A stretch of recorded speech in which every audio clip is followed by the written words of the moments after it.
Now, in a little under 2 hours' time, St Paul's Cathedral will hold its first ever Iftar to mark the end of today's Ramadan fast for Muslims. Young people of all faiths and none will join the Bishop of London, the Chief Rabbi and the Mayor of London, who's fasting himself. Well, Asad Ahmed is in St Paul's and can tell us more. Asad. Alice, if London wanted to send a message of interfaith unity around the world, there's probably nowhere more magnificent it could do it than here, St Paul's Cathedral. That's why, for the first time in its 322-year history, it's holding a Muslim Iftar. That's a breaking of the fast during this, the holy month of Ramadan. I'll tell you more about that in a moment. But first, there are some Muslims in South London who are trying to end the confusion as to when Ramadan actually begins by looking up at the skies. Miriam Francois has been speaking to them. Allahu Akbar, Allah. As the sun sets in South London, local Muslims have gathered to see whether the new moon, which marks the beginning of the Islamic month of Ramadan, can be spotted. What happens when you spot the new moon?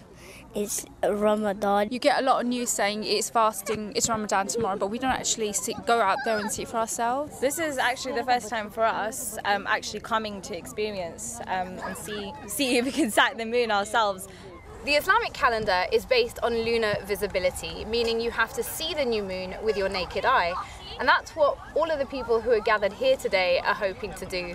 The only problem is the British weather isn't always playing ball. Now our problem is it's totally cloudy.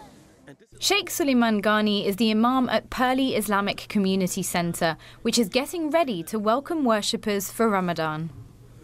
The main confusion is, do we follow local sighting or do we follow global sighting? He's been educating his community on how to identify the new crescent moon. It is the rays of the sun which falls on the moon, and that is what we're able to see. But the debate over the start of Ramadan isn't purely academic. If you want to take time off work, you don't know which day. We always end up doing it a day later, and then my brother is always at work. The weather may have thwarted the moon sighting on this occasion, but Muslims here are hopeful they can establish their own UK-based Islamic calendar in the future. Miriam Francois, BBC London News, Purley. Well, Ramadan has definitely begun, I can tell you that. And here at St Paul's, there are over 100 young people who have come to join the Iftar. Hannah, first of all, you're Jewish. You're here in a cathedral to observe the Iftar, which Muslims do. That sends a message out by itself, doesn't it? It definitely does. I mean, in Judaism, we also have fasting, so it's really interesting to come together as young people today to understand different people's traditions and customs. And in this growing, more polarised world with rising divisions and increasing Islamophobia and anti-Semitism in Europe, it's really good to come together as a community today and see what we have in common. And Jack, you are of no faith, but you're here, you want to be a part of it. Yeah, I think it's brilliant that St Paul's and the NAS Legacy Foundation are bringing together young people, empowering them, putting them centre stage so we can discuss faith issues. And Enab, you're a Muslim, one of a million here in London. What does it mean to you for St Paul's to open its doors for an Iftar?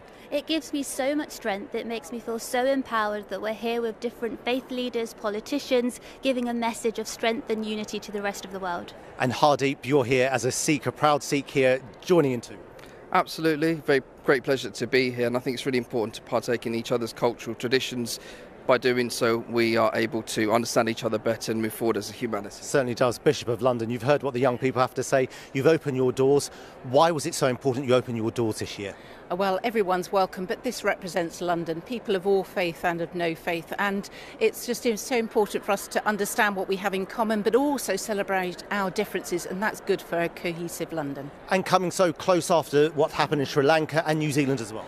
Absolutely, it's so important that those of us of faith, when one faith is injured, we're all injured, and so therefore we're standing together with each other, but also saying that difference is important and we should celebrate it, it should not be feared.